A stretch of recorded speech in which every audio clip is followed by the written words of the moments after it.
So let's talk about why the Bigelow's data collection methods with their gear can't possibly get you the accurate assessment of the biomass of the species. First thing is they use a 16-inch hopper frame. The frame is hung on wire, humming tight. So when you put a 16-inch hopper with 8-inch cookies in between and you put it humming tight, it's very bouncy,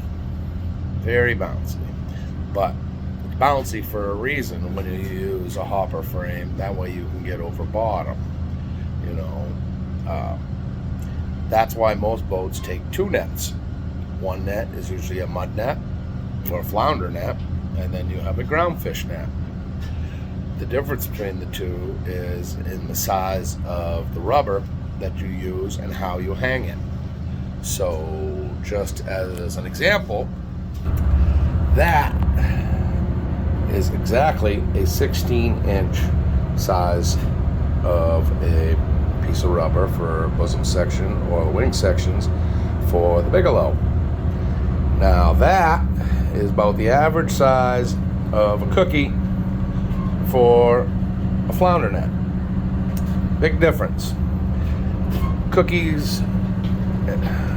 nets are generally for flounders catching gray sole, monks, dabs, and hake, while hopper nets are generally for getting over bottoms, pinnacle bottom, and everything else, which is kind of funny, and I don't know why they use that because they never change depths, but it doesn't matter. They should be having 2 nets in use for their data collection, but they don't.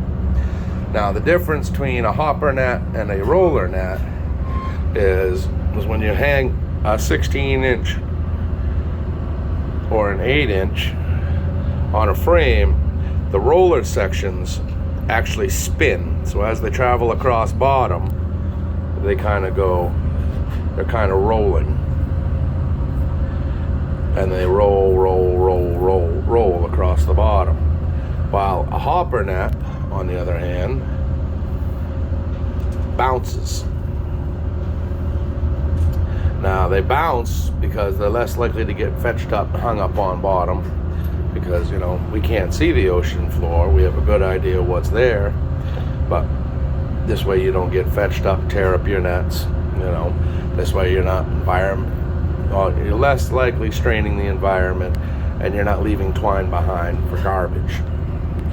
How we hang our nets, like I said, the Bigelow uses those 16-inch hoppers, and they're hung tight on a frame, just like that. Gumdrops, frame, bosom section, all the way across, and it's humming tight. That makes it light when it's run on wire, and it's bouncy. Now on a flounder net, it's hung very similar, but they're smaller cookies, and sometimes people put them on chain, which makes the frame heavier so it stays better bottom contact, and then you can hang that loose or you can hang it tight. Now generally when you hang it tight, you also, middle section of a flounder net is usually hung on a roller frame. So this way it stays on bottom at all times and rolls across the bottom.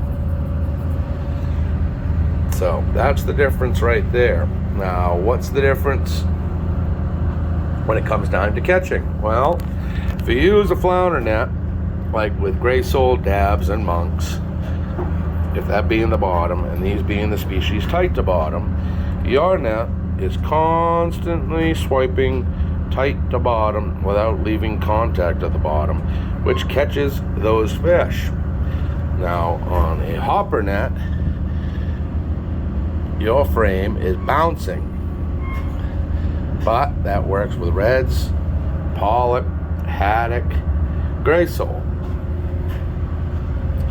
and that's just a diagram showing a midsection of a bosom section on a roller frame. It just rolls. Now,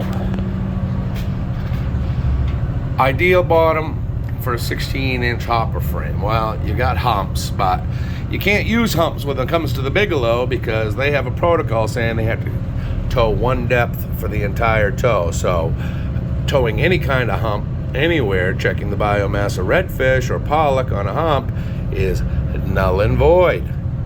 And then you have the gravel. Well, the gravel is actually ideal for a hopper frame because of the rocks and the boulders in the bottom, and the net bounces along. Same thing goes with the pinnacle bottom. Now, where would pinnacle bottom? Georgia shoal water, southwest Great South Channel. That's generally pinnacle bottom, or the southeast part of Georgia's. Same thing.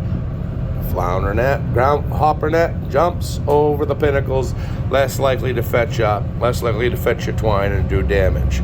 That's why we use hopper nets. Now, when it comes time to cookie frames, why do we use cookie frames? Well, cookie frames are made to keep constant bottom contact, so this way you actually catch the slow towing speed fish like the dabs, the gray sole, and the monkfish. And like I said, on the humps and in the gravel, that's where you tow a little faster when you catch haddock, pollock. Same thing goes with the tow speeds. Well, if you're towing over a piece or a hump, well, your hopper net, you're going to want to get the speed up, 3.2 to 3.6. This way, you get up and over. If you go too slow, your likelihood of hanging up increases drastically. Same thing with the gravel. If you tow too slow, well, your frame drags on bottom, and then you end up, well, doing damage. It does not work in your favor. But these are just some of the differences as why using only one net versus using both nets to get an accurate biomass assessment. But same thing goes with the tow speeds, like I said. Tow speeds on average for bottom-dwelling fish like gray sole, dabs, and monks, almost everybody I know uses a small frame, either 4 or 8 inch cookies with a 12-inch bosom section. It's usually hung on a roller frame. Well, those roller frame speeds for catching flounders are usually 2.4 to 2.8. So towing a hopper net at 3 knots, which is their protocol, well, guess what? You're bouncing right over all these species. You're not really catching any of this. You just can't. You're jumping right over them. Now, 3 knots with the haddock and the pollock, yeah, you'll catch some, but the problem is they're fast-moving fish, especially in which way and direction you're towing the tide.